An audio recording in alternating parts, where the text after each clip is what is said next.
In this video, I want to go back to the very first app that we were working on in this class, the greeting generator. And to quickly recall what the greeting generator does, it is a simple application that we can use to generate a greeting and display it on a UI label on an iPhone. So here's what the UI looks like. We have a name text field down here where we can specify the name for the person that we want to greet. Then we have a number of predefined greetings that we can enable by tapping on a button. But then we also can specify a custom greeting if we use the other option of the UI segmented control here. So now all the buttons are disabled, and we can go ahead and specify a custom greeting in the text field up here. And we have a number of requirements for this application. For example, that we want to update the label live on every keystroke. We want to make sure that the buttons get disabled when we have the use text field segment selected, and that the text field is disabled and a predefined greeting is taken when we've got the use buttons segment enabled up here.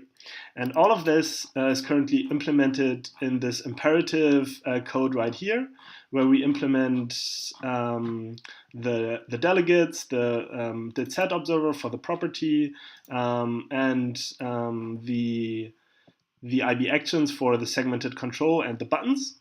Now I want to show you how we can simplify this code by using RxSwift in this project.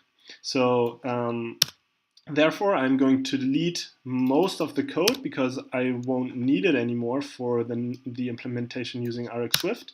So we can get rid of the property observers, we don't need any delegates anymore, and we don't have to keep track of the state like this. I'm deleting the IB actions, and I'm deleting the code that we used for the text field delegate. And I'm left with what's only a couple of UI buttons, or actually IB outlets of different types, and then the definition of the state, whether we currently want to use the buttons or the text field, and then the viewed load. And what's nice about RxSwift is that most of the times actually our code that we write when we're writing an RxSwift app goes into viewed load. And remember that in the previous video I explained that RxSwift has a declarative API rather than an imperative one. So declarative really means that we are telling the computer what we want it to do and not how we want it to do it. And all the code that I just deleted contained detailed instructions as to how I wanted the computer to solve the problems that we had when implementing all the requirements. So I provided detailed instructions step by step to tell the computer or the iPhone, please do this, then do this, if this is that, then this.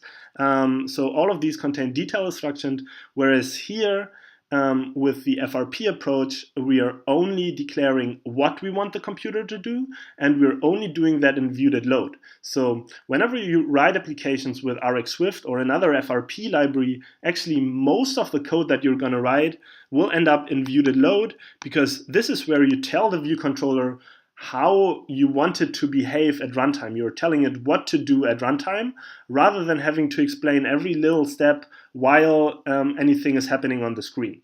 So you're just declaring what you want it to do, how you want it to behave, rather than giving it detailed instructions as to how you want it to achieve the goals that you have for the application.